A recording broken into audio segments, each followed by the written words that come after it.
Hello, hello, hello there, folks. Welcome to the Wide Boyz Show. I am glad you are with us yet again. We're a new podcast. If you haven't listened to our earlier episodes, then make sure to go and check them out. I think we have some fun ones in there for you to go and see. Some stuff about Honnold soloing Taipei 101, some stories from Niall Grimes about taking a double Olympic athlete climbing and nearly decking out.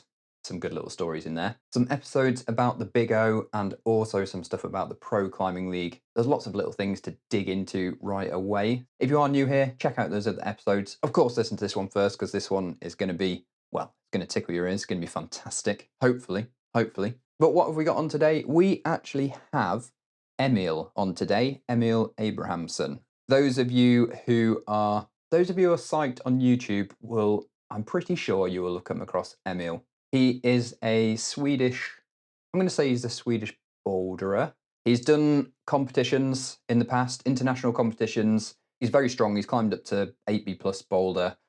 He has a very large YouTube channel and he has very strong hands as well. So actually this interview, which I did with him, I did during the middle of a very hectic number of days of YouTube filming. And the interview was actually done maybe a couple of years ago now, but I've had this in the archive and just never released it because obviously we've only just started this podcast. So I've had this in the archives and it's just been there ready to dive into. It's only a little chat, it's a short chat. And what I did before I sat down with Emil was I actually asked the viewers on YouTube what they wanted to ask him. So these are actually questions that you, well, maybe not you actually listening, but you, the audience out there, viewers, audience, listeners, whoever watches Emil on YouTube, these are the questions that you asked him. So I think he has some nice little insights here. Like I say, we sat down in this chat in the middle of a load of filming. And when we were out doing the filming for that number of days, then we did a bunch of gym climbing and we also did a bunch of outdoor climbing. And it was actually the first time that Emil had, I think it was the first time he'd ever done any trad climbing, maybe. He'd maybe done one route or two routes before or something, but really not that much. So the 2 days prior to recording this interview, we'd been out on the first day and I'd taken him up his first ever multi-pitch trad route. So that was definitely an experience for him. That was really cool. I mean, the climbing wasn't very hard, but I still think it was, I guess, at the time, mentally a little bit tough for him because I honestly don't think he'd actually been up potentially that high before. Yeah, it was definitely interesting for him. I think he enjoyed it and I think it was an experience. I mean, now he's gone on to do some more trad climbing things and I feel like if we did the same thing again, then it wouldn't be the same experience. So I think if me and Emil did something again, we'd have to definitely go bigger. So, Emil, if you're listening, will you listen to this? I don't know. Maybe if it has your name in the title, then you might listen. But we should definitely go and do something bigger. I think we need to level it up next time. So, I guess with Emil, I've always been like slightly leveling it up. So the first time we ever climbed together, we did this thing. I think we actually did this multi-pitch route, and like I say, it was graded quite reasonably.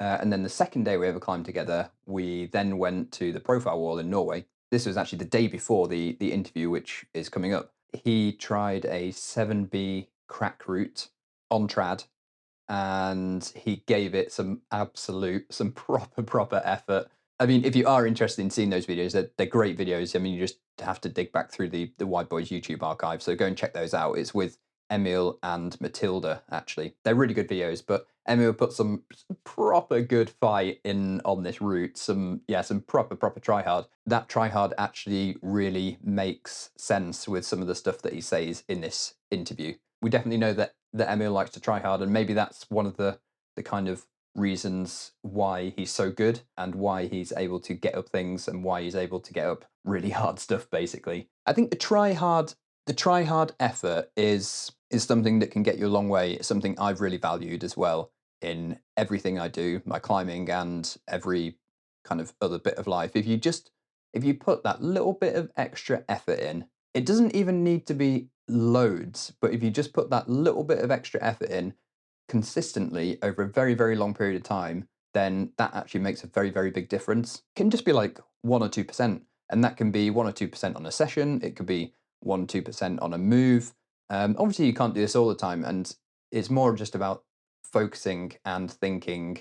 Sometimes you have to consciously think about actually doing it and putting that effort in. But I really think and like Emil goes into, I really think that the try hard effort is something that we can all do quite easily if we think about it, and I think we can all improve on it as well. I think we can always all give a little bit more effort than we actually do. I think it's a really good takeaway. So yeah, when you go climbing, it doesn't have to be all the time on every boulder, but maybe just start with 1 boulder per session.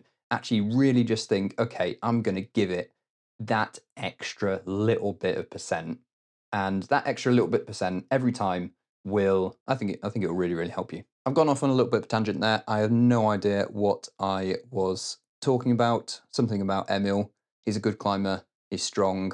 Oh yeah, I was talking about how we did different things each time we met up, and we sort of like leveled up the intensity, the sort of objective. So we'd done an easy multi-pitch trad route, and then we'd done a hard single pitch trad route, and then I actually took Emil ice climbing as well, which again was, yeah, I think he was a little bit out of his comfort zone with the ice climbing, so that was definitely interesting. The ice climbing, again, another fantastic video, and it has some moments in there which you can definitely tell is a little bit on edge. So definitely go and check that out on the Wide Boyz YouTube channel as well. And then the next times we went climbing together, I took him bridge crack climbing, so a completely different thing altogether as well. And then also to the Sandstone Towers of Saxony. And if anybody knows the Sandstone Towers of Saxony, they will know that those towers and that climbing there is very demanding. Basically, it's very bold, it's very demanding, and you basically have to have a very good head on your shoulders to climb there.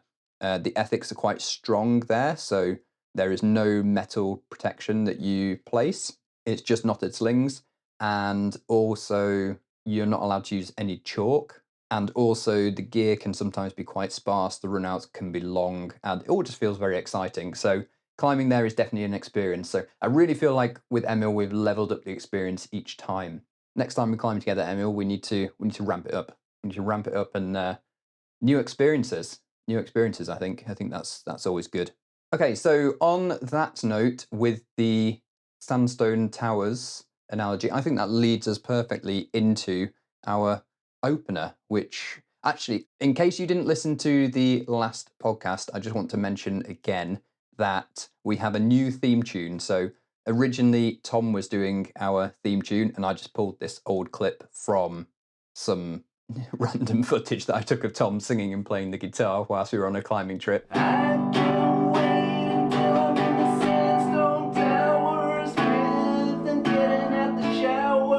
But now we actually have a opening theme tune, which a listener of the show, Garret Reynolds, produced for us and produced a little bit of theme music. So first of all, just say thank you to Garret, and you can find him at jam.farm if you also need a little bit of musical charm in your life. And the opener is actually Hannah, who is Tom's daughter. It's Hannah singing the lyrics to our fantastic Climbing in the Czech and O-grade song. So Hannah's now the theme tune. Tom, you have been, what's it called? Is it demotivate? No, you've been put to the end, basically. Your bit has been put to the end of the podcast, and Hannah is now opening. Take it away, Hannah, and I hope you enjoy this little chat with Emil. I've been waiting until I'm in the Sandstone Towers, better than getting out the shower. Then I'm gonna check the O-grades, because the O-grades will fail. This is the way I'm climbing in the Czech Republic. So I am Emil Abrahamsson. I am also a YouTuber. I've been climbing around 10 years now or so. I started when I was a teenager. I was 16 at the time. And okay, my biggest achievements, I've got 3. So most of them are bouldering. So Power of Now is probably one of the hardest 2 climbs I've done. Story of Two Worlds, an 8C in Ticino, was definitely a big battle. And then the big wall from the other day. The big wall. Excellent. The biggest 3 achievements. That's awesome. 2 really hard boulders, and A big wall. A big wall. A big wall. It was a big wall. It was a big wall. Maybe it's not defined as a big wall, but it's definitely a big wall. It's a big wall for you. Yeah. Okay, so these are some questions from you guys to Emil. Are you going to compete in the World Cups this season? And do you think we're going to see any cracks or off-wits in future seasons or this season? I'm not really competing this year so much. I might do one World Cup, but it's a bit unclear right now. And yeah, it's just like I'm not mega psyched to do a lot of competitions this year. We also have fewer spots per World Cup, so it's a bit more of a hassle to, like, you know, you really want to be prepared to be able to go to them. And with YouTube and other stuff, I just don't really have the time to like be properly prepared for a World Cup. And then I'd prefer somebody else take the spot in the Swedish team. It just feels more right that way. And then cracks, I mean, I sure hope so. I think it's really fun to see people challenged on them and like actually, you know, that part of the sport being pushed. I am, much like many others, kind of, I guess, a little bit tired of the typical like paddle dynos at the pond paddle dynos, and I really like seeing this new style of climbing or old style of climbing coming into the new scene, I guess. It's kind of like I'd really love to see, I actually would be so psyched to see the thing we set, or the thing I set for you the other day, up on in a World Cup, where you like paddle dyno to a crack, like mixing the two worlds would be freaking awesome. So what is the hardest part mentally about longer term projects, and do you have any tactics to overcome it and be able to complete that goal? There are so many tactics behind long-term projects, and there's a lot of different problems. So give us three. So I'll give you, I'll try and break it down to like keep it small, concise, and keep the most relevant parts in. I think one big thing is to actually consider that things are long-term projects, because we're often, I think as climbers, we climb stuff that's within our reach but still hard. But sometimes these problems might, you know, like we feel that something is doable, but in the end it's maybe 5 or 7 years away. And it's kind of like the project I've told you about. I started trying this thing like 7 years ago, and at the time I could do all the moves already.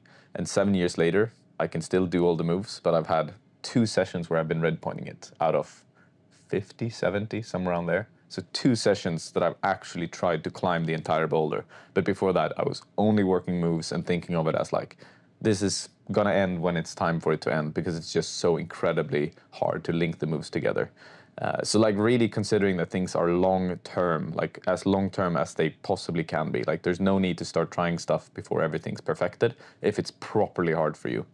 And I think it also helps with the mentality for me to know that like I'm not gunning to do this climb right now. Because if you start stressing it, you're going to be doing moves more inefficiently because you're maybe a little bit tired when you're coming from the ground. So like really practicing everything, like every inch of a boulder is, or I guess at route as well. I just don't have the experience with route climbing, so like hard route climbing, that is. Yeah, I think like really perfecting movement is such an important part to becoming good at projecting. Because the more you perfect movement in one style, the more you can like reduce that amount of time that the projects are long term. But yeah, always thinking years ahead instead of thinking like sessions ahead. What everybody wants to know, are you still doing your fingerboard routine? This is the fingerboarding 2 times a day for 30 days sort of thing. Classic. And is it real? Is it fake? Is it an actual thing? For me, it's very real. Like everything in the videos is as genuine and real as it comes. Like I did not forge a single inch of it, and I didn't even, like there was, I tried to be as objective as I possibly could be about everything that I've done. I've gotten a lot of messages about it. Some from people who like did it for 30 days, didn't notice the difference. And then I've actually had a fair few that's, you know, like so grateful for the introduction of the protocol, who have seen like way bigger gains than I did. And I have no idea how it all works, you know, like why it works for some, and for some it's just nothing. I think for me, I'm a climber who like goes very much up and down. So like one session I'll be mega recruited and psyched and ready to go and just like have all of these components and I'm very strong. But when I'm not like that, when I'm having like a bad fluffy day, I suck a lot. And I think this protocol just allows me to have a lot more of these good days. And then they like stack on top of each other so that I'm just consistently good. So yeah, I think like maybe my form when I did the testing with it was like a very good day. Maybe I could have hit that some other day before the protocol, but it just had to be that perfect magical day. And instead of it being that perfect magical day, it was just every day like that, because I've been kind of firing up my muscle fibers. Okay. That's my like theory crafting and talking to people or experts. That's the conclusion from it. So no hoax. I am still doing it. I mean, I did a follow-up video on it where I don't know if I explained exactly how I've been doing it, but I am doing it in like periodization forms. So a couple of weeks on, a couple of weeks off, etc. And like now that we're traveling right here, for instance, I've been taking a few days off from it because it's just we're going. Hectic. Yeah, it's so hectic. We're going from pretty early morning until pretty late evening. So there's literally not time for that right now. But I'm also climbing for what, 12 hours every day. So it's I still get the finger activation in. One piece of advice for how to get strong and how to overcome a plateau. One piece of advice. For each of those. How to get strong, how to overcome a plateau. Really analyze if you're trying hard. Like if you're properly dying on the wall, screaming your heart out, like giving it your everything. Because I think that's the key component to anybody becoming really, really, really good at anything. It's like trying freakishly hard. Kind of like I did on the crack. I mean, I think trying that hard on the trad route will have improved my trad game immensely more than if I just tried to climb it like fluently, nicely and everything. So for a lot of people, I think trying exceptionally hard will boost you a lot, yeah. And then to overcome a plateau? It's the same thing. Same thing. Like actually just trying freaking hard. Trying hard, everybody. Yeah. And like, I mean, I guess if people are, then there's a ton of different things there. I mean, if you're giving it your everything in training and like optimizing it, then yeah, you might need to switch up the climbing style you do. There's like a billion answers aside from that. But the key component that I think a lot of people are missing is trying freaking hard. And a good example is, for me, like when I try hard is the lattice test, where I just screamed my heart out for 4 minutes straight on this endurance test, where you did 7 seconds of hanging and then 3 seconds off. And you can see that the power screams increase my strength by, I think it was almost like 50%. Yeah. And that just shows how important like trying and like giving it my everything is to me to be able to get everything out of my training. Because I mean, if that was a training session, then, you know, I'd be getting 50% more out of that session. I agree with that, because you see with like all these top level athletes that to get to that point, they are giving it that extra 1% to 10% in everything that they do. Yeah, so. It's so important, and it just pushes you. Especially with the plateaus, I think it pushes you more than anything, yeah. Quick fire. Quick fire. At what point was training necessary for you to progress? After 5 years. Best way to get better at paddle dynos when your gym doesn't set them? Make up your own, for sure, and have other people make up your own, so that you're like trying something new that, you know, because you can do it on any holds. As long as you have climbing holds, you can do paddle dynos. This guy who's asked this question is at 190 centimeters. Will weight and height hold him back from climbing hard? It for sure doesn't for me. I gained 7 or 8, no, actually, yeah, about 8 kilograms, and then I sent my hardest boulder ever. Definitely not. Okay. This was a couple of months back when I was like fully grown, so for sure A not. fully grown man. Well, like if you're a kid and you gain 80 kilograms, then that doesn't really transfer. But no, I was like, I'd been at 76 kilograms for ages, and then I gained to like 83, and then I sent Story of Two Worlds, and was stronger than I've ever been before, for sure. Okie dokie, folks. Before we get on to the next question, I just want to remind you that we do have a new inner crack climbing community, and that is where you can get members-only podcast and members-only content. So if you are enjoying this podcast and you want to listen to more, and you want to connect with me in the community forum or ask us questions to go on our members listeners questions podcast, then you can come and join us inside the inner crack climbing community. I'll leave all the details in the show notes, and I look forward to seeing you inside. Oh, also we have a 7-day free trial, so you can just sign up, you can check it out, see what's in there. I mean, you can listen to all the content, and then if you don't like it, you can leave again. There's no obligation to stay, but of course we would love it if you stay. We'd love it if you get involved. And we'd love it if you ask some questions, and also just enjoy our members only podcast. They're there to give you that little bit of joy to your day, wherever you are. That's the kind of aim. So come and join us. And yeah, I look forward to meeting you inside. We've been doing 2-3 days of crack climbing at the beginning of this 5-day collab. Yeah. How do you think your strength applies to crack climbing? My biggest strength is like the grit to like I'm willing to die on the wall for how hard I'm trying, and like I just see darkness, especially on the 7B route. I was a bit worried that I'd lose my focus so much that I would like forget to place gear. I managed to keep myself centered enough, but for sure that like try hard grit is something that helps me immensely on these, especially like the hard trad routes. Yeah. The easier ones, it was probably the opposite, to be honest. I was like wasting energy on every move. What is your power increase from power screaming? Oh yeah, we just answered like 50%. 50%? Potential, at least on like endurance hanks, yeah, 50%. Do you think Ondra gets the same percentage? Maybe not the same percentage, but he for sure gets a lot. Do you think you're higher than Ondra? Yeah, I think my strength increase from power scream is like pretty freaking high. Pretty but big. 50% is almost like that's unreasonably high in my opinion. I was actually shocked by that number. Yeah. Better power screamer than Ondra. That's what I've got from Not that. scientifically proven. You're though. not scientifically proven, no. Okay, what is your ape index? 190 something, 95 maybe, And your height? and 184. Ooh.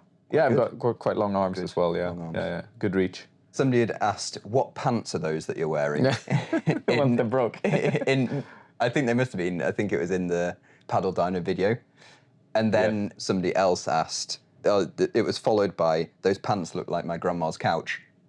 So somebody had asked, what pants are those wearing? What pants is Emil wearing? They look sick. And then a few questions up in the comments, it was like, what are those pants? They look like my grandma's couch. I get a disturbing amount of questions about the clothing I wear. So I don't know if it sits well with everyone and if it just sits perfectly with others. No, but they're from Uniqlo. Yeah, just some regular pants I picked up sometime. Nothing fancy. They're good pants. Good. Okay, to finish off, we all want to know how Emil is on his crack climbing terminology. So I'm going to be the crack, and you are going to jam. Okay. Oh, okay. Yeah. Okay, wait, I gotta get into... We're going to do 3 jams, 3 basic jams. Start easy, go a little bit harder. First one, hand jam. That's not a... Yeah, that's a hand jam. That's a hand jam. Hand jam. First he just put up this like massive fist jam, and I was like, wait, you said hand jam. I know this one. Okay, armbar. Think armbar. Yeah, but... Yeah, I mean, it's close. It's good, it's close. Okay, last one. Wide pony. What? Wait, I'm pretty sure. Okay, but yeah, okay. I think I know this one. Yeah. I guess I should go for one of these, and then, because isn't a wide pony like, you know? Yes. Yes. There, you're right. Oh. You're right. You're right. Okay, bonus. Yeah. A trout tickler. Crap. I know the word for this one, but I have no freaking... Because I feel like a trout should be something like this. But this doesn't make sense as a jam, does it? No. No, I don't know which one it is. Okay, yes. I've heard it a billion times, but I never... Because I obviously watch a lot of the videos, and I hear a lot of the terminology, but some of them are just... I've got... Like, you just throw out so many random words. They are random. And as an art, like, for me, it's just... What? Trout tickler? Like... I should have done that. Okay, so the hand jam was good. Yeah. That was right. Yeah. The arm bar is more like this. So you go further in? Yeah, here and here. Okay, so it was a deep crack, kind of. Yeah, so this is more like shoulder bar. Yeah, like chicken wing. This is more like arm bar. Okay. Yeah. Interesting. And then wide pony, you were right. So, and then the trout tickler is just a term we use for jamming one like upper limb with one lower limb. So it might be like a hand against a leg. Oh, really? For example. But it's called a trout tickler. Say again? Why is it called? Oh, because like when you're jamming, you're sort of like you're tickling the trout, and then, do you know what I mean? So, yeah. Anyway. Okie dokie. Just before we finish, I want to remind you that our new crack gloves are out and they're on our website. If you haven't seen them yet, then definitely go and check them out.